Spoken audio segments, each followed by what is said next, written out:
1 pound of muscle gain for a man is 5 pounds of fat loss, metabolic exchange. So you lose a pound of muscle. If you don't do anything to accrue that muscle from that point on, you're going to put 5 pounds on in its place. Wow.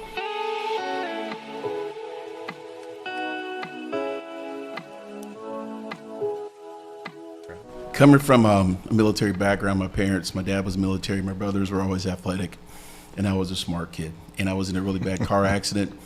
And supposedly I was going to be paralyzed for the rest of my life. I shouldn't even be here. But Wow. God gave me a second chance and said, Lord, if you ever allow me to go back and do the things that I said I was going to do, I will. And I got a second chance. And I purposed then that I wasn't getting into fitness just to look good or to perform, but to be able to help others who may have the same challenge I have. So my motivation and the reason why I do what I do is to help other people. Because some people just need hope. Yeah. And when I tell them my story, they're like, I wouldn't even thought that. Yeah. But I love helping people, I love educating. My background's in biomechanics, human performance nutrition, 25 years as a research analyst for supplements. Very and cool. I love what I do. Very cool. So, What is the number one deal? So you got guys like me, you know, I'm meathead from old school, right? So I'm a little different. But what is the number one challenge for just average Joe, man? What are they coming to do when they see you, and how do you help them, et cetera, et cetera? I think the key word is specificity. Got it. There's so many different programs and so many different perspectives when it comes to fitness, whether it's weight loss, powerlifting, bodybuilding, performance. You have CrossFitters. And if the program you're looking for doesn't fit you, you've got to fit the program. And let's be honest, anytime if we have to fit to something that's not conducive to us, we're not going to be successful. Yeah. We're setting ourselves up for failure. So the very first thing is establish some goals, establish where they are, where their set points are, and then what their goals are. And that's progressive timeline, progressive goals, and making sure that the understanding it's not just physical.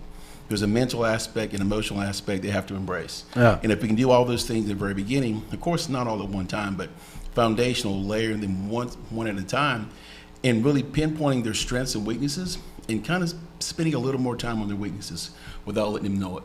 Yeah. And it's kind of like rebuilding the house from the inside out. Very good. Yeah. You know, what have you seen, Mike? I've seen your clients, right? Been a client, seen clients. What is the biggest challenge, right, for an average client? What is their biggest deal? What have you seen over the years? Like, I know it's hard to do, but what is the biggest? Is it nutrition? Is it the workout program itself? Is it the consistent? What is the biggest challenge? I think the biggest problem is staying consistent to your commitment.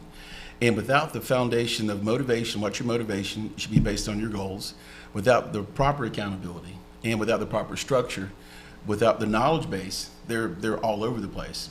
There's, again, too much information that's available that's not necessarily for them, or their goals may change because somebody else may influence them. But if they stick to their commitments from the very beginning, and I'm big on writing them down, making them tangible, Yeah. and let's review them as we progress into their program. Outside of that, nutrition is probably the next big thing because they think I'm eating healthy or I'm dieting. Dieting doesn't necessarily mean nutrition. Now, nutrition does mean dieting because it's based on specificity. Again, if a person's diabetic, there's certain types of carbohydrates we need. If a person has PCOS, there's certain times we avoid fiber. So nutrition, there's too many caveats with nutrition, too many different perspectives on nutrition when it comes right back to the same word specificity. Yeah. And then outside of that is just getting started, knowing the right steps. Just because I see a video and I've read it or watched it 10 million times, Yeah, man. it doesn't make me aware of what the mechanics are for my body type. So being able to educate folks in proper movement patterns will either make you or break you in the gym. Yeah. So yeah. that would probably be the three things mostly. So the big thing for, guys like us, me and John, is the nutrition aspect of it. I don't really have a problem getting there, working out. Is your client, who is your avatar? Who is your average Joe client right now? I'd say my average client's probably between the age of 45 and 60. Wow. And their biggest challenge is, again, is eating. They don't know how to prepare their foods, or they follow this person with keto, this person who's doing paleo, this person's doing carnivore, and I'm really big on making sure we get blood work done. Blood work kind of tells us every mystery about their body and what foods we should emphasize, other foods we should avoid. And once we get that done, it's then finding something that's going to fit for them. If I said, Darrin, we're going to do beef liver and broccoli for the next 10 months, and you're going to be shredded, you're going to be Mr. Olympia, would that appeal to you? Yeah, to me it would. But I don't, if you didn't say beef, if you're beef and not beef liver, I'd have said yes, but not the beef liver. But the fact that your background determines whether or Right. not what I said to you means any value. Right, exactly. So I have to really make sure the value of what the person deems for me is important enough for them. Yeah, 100%. To be able to find the program that fits. Yeah. So that's my avatar is between that 40. Yeah, because a guy like, but the difference between me and you tell me, hey, D, man, we're going to do this 6 months. You'll be shredded to the bone like at 25. I'm going to be like, man, that's appealing to me. Yes, but it may not be to John, Right, right? right. John might just be like, well, I don't care about that, right? That doesn't mean anything to me. So I agree, man. Nutrition, everything has to be specified, right? Like, and we just did a thing earlier about some of this with financial health and wealth and all those things. But the reality is, man, that no one thing works for every person the same. Absolutely true. Like one thing can work for everybody, but not the exact same Absolutely. way. And you have to be able to look at the whole picture, and then you got to be able to look at the way the picture's changing. Right. The fact that you have such a diverse background in athletics, you lift weights, you played sports, Yeah. did MMA, as compared to someone who may have just played golf or tennis. Now, not that golf or tennis isn't challenging, but when it comes to dynamic movements and strength and power diversified through a range of motion, you're going to be more adapted to training and probably more adapted to eating a specific way. Yeah. Where the golf player, the tennis player, well, they're not going to be as attuned to it as much because it doesn't appeal to them. I don't want to be muscular. I want to be able to move. I want to be able to be flexible. I want to be able to hit this ball exactly where I want to. Yeah.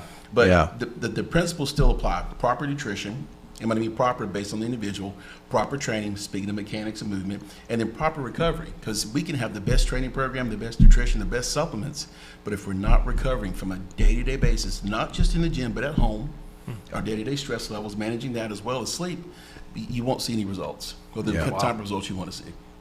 Yeah. And I really stress all that. It's funny, right? You talk about rest and the recuperation time, which is not something that I'm very good at, but I know it's a needed thing. What do you say to the guy who's, because you talk about supplements, right? And it's easy to jump on YouTube, TikTok, whatever, Instagram. It's easy to jump on and go, oh, man, that's a great video, because the advertisement looked really cool. It looks really, really cool, man. They be like, that's exactly what I need right there. How do you walk a person through? It's like John, for instance. How do you walk John through, hey, man, this is what you need. Let's try this. What does that look like in the beginnings, and how do you see that going down? So, John, I would ask you, what are your fitness goals? What would you want to accomplish getting in this either the supplement or this training program or nutrition? Mine would probably prioritize nutrition. Well, let me just say it like this: my goal really is to drop about 50 pounds total. Okay, 50 because pounds I've been total. overweight for forever, right? Hide it fairly well when I'm standing up straight because I'm 6'5". But as I get older, I'm seeing the effects, feeling the effects of it on joints and all of that. And I want to live longer. Gotcha. So I'm like, no, I got to Longevity. get healthy Excellent. first of all. So healthy is really a higher priority.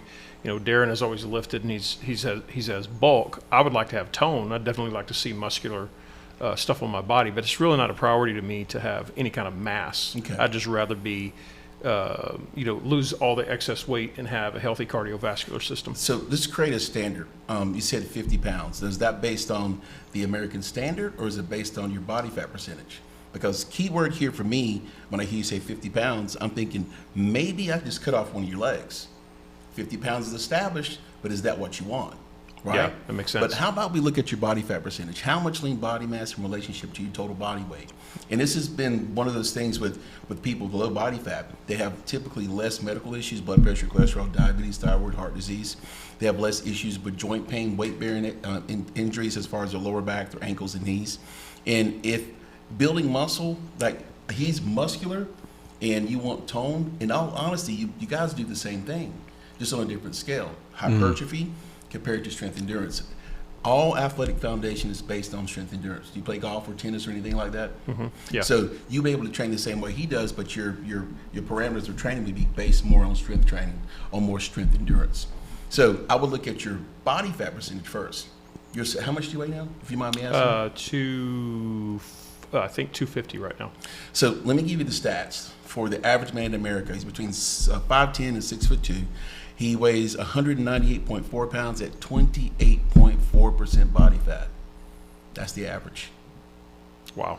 So how far are you off from that average? You're taller, You may have more weight, but your weight's distributed according to your height. Sure. And then body fat percentage-wise, I'm pretty sure you're probably not 28% body fat.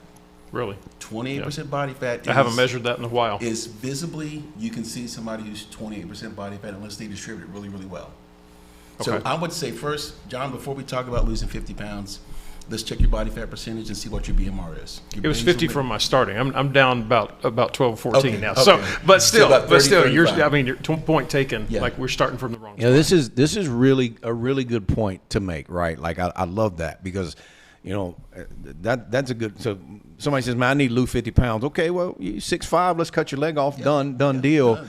It hadn't fixed anything you're talking about with your heart. It has zero to do with your health. So then it makes you reevaluate what am I really asking for, right? It's the same thing you talk, whether it's money or whatever. Just Right. what am I really trying to get accomplished? That's a very good point because, you know, health again, Mike. You know, we got all these folks out here who are going, I want to be this, I want to be in shape, I want to be blah blah blah blah blah blah. And it's not as easy as YouTube makes it out to be, right? Now, getting started, right, if you haven't done, let's be real about this. If you haven't done anything in 10 years, it's pretty easy for you to just do something, right? It's called beginner syndrome. That's it. Doing Yeah. something's better than doing nothing. Yeah, right. But when you get past, like John says, he's lost 15 pounds already. Okay, now we need to start talking about some specificities. Yes, absolutely. Right? Because once you get past the hurdle of I'm going to do this and you start moving forward, then we need specificities because it can't just be, I need to lose 25 pounds. Well, where at? Yes. Like, right? Because I want to lose some fat, but I don't want to get the pounds off because I don't have any fat in my legs. I don't have any fat in my arms per se. Right? I definitely want my arms to be smaller. So recomping is even more important Yeah. because you have more muscle on your frame. The worst thing that can happen, John, is he would lose muscle. 1 pound of muscle gain for a man is 5 pounds of fat loss, metabolic exchange. So you lose a pound of muscle. If you don't do anything to accrue that muscle from that point on, you're going to put 5 pounds on in its place. Wow. Muscle is that much more Wow. volatile when You're it talking comes to about metabolic rate. if your status quo diet, If you exercise, if all you of that. just diet down, most people look at dieting as the way to lose weight, but it does nothing to substantiate sparing muscle mass. I'll have a woman who's 68 years old who's lost probably 23 pounds. She trains 3 times a week. Now, she didn't lose very much weight in the beginning because the muscle she had lost over the years, she was gaining. Right. And there was an exchange. But Right. now she's quit gaining the muscle. We're not doing anything to gain any more muscle. Now we're seeing her body Yeah. slowly change. That's really good. And and for me, that's more important because the things I'm showing her is sustainable. Yeah. Yeah. That's probably the second word. Specificity, the second most important word is sustainability. That's good right there. Yeah. So I have a friend that did this. You've seen it, the shake diet, right? Yes. Well, I'm going to drink 3 shakes and eat 1 meal, and they lose. I saw a guy lose, man, it was like 50 pounds, bro. So he went from 280 to, well, it's probably 285, 290 down. He lost about 48 pounds. And the same thing, I said, that's really cool, but you can't sustain drinking those little baby shakes the rest of your days. It's on calorie deficit. So then, and then it's this calorie deficit, you know, withdrawal, and they do it for a season. And then guess what happens after he gets off? Rebounds. Boom. Same thing, man. He's back up to the exact same weight because here's the deal. And it doesn't matter listen, folks, it doesn't matter whether it's your money, your family, your marriage, your health and fitness. None of it matters. If it can't be sustained, it's not actionably real. If we're not educating people on being good stewards of what they have, Yeah. whether it's in finances, family, fitness, or faith, whatever they gain, they can't manage, they're going to lose. Yeah. Yeah. So that's more important is the stewardship. That's probably the third part of this is stewarding them, teaching them how to be able to specifically build their program, have the sustainability, and then steward it so they can hold it for themselves and possibly help influence other people. That's really good. That's really good because the stewardship of it, the management of it, Yes, 100%. is how because there are people that I know, like this brother and this brother grew up in the same house, ate the same foods, played quote unquote the same sports. There's a small age difference, but they look 180 degrees different, right? They both grew up the same kind of food, right? Same parents, exactly same, but they look 180 degrees different because one chose to go a different route and he's sustaining that route, and the other one kept the same path, and so in order for us to be fitness success, if you will, it has to be sustained, but not just for me, for the ones that come behind me, my kids and my grandkids 100%. And all those things, man. I want to teach them, like my girls, you see my girls at the gym, right? Right. 17 and 20 years old. So they're rocking and rolling, right? So, and it's nothing, like, here's the real deal. You've probably seen this as well. I don't have to talk to them about that. It's just what we do. Yeah. That's the sustainability of the thing, right? And I don't eat perfect. I don't eat near as good as Mike eats by any means. But the reality is it's the constant sustainability. Like, we're going to do this. It's just who we are as people. You're reinforcing the instructions you gave them by living it in front of them. Teach a child the way they should go. They won't depart from the way. We're supposed to establish wealth for our children's children. Right. Wealth is things that we are building for the future. Yeah, man. If we don't do it now and steward what we have now, we don't have that ability to do that for them. Yeah. 100%. If you have a challenge with fitness, find someone who's credible, who cares about people, who loves what they do, and they're willing to help you. And just make sure you map out your goals, put them down on paper, make them tangible. Unless you have a whiteboard or a dream board, you keep it up in your head, the slightest distraction and you'll forget it. That's true. So make it tangible so you can actually have something to track and follow. I love that. Look, life leaders, we're going to keep you in touch with Mike. I appreciate him coming by. We care about your health, right? Because here's the saying, right? I'm going to take care of me for you.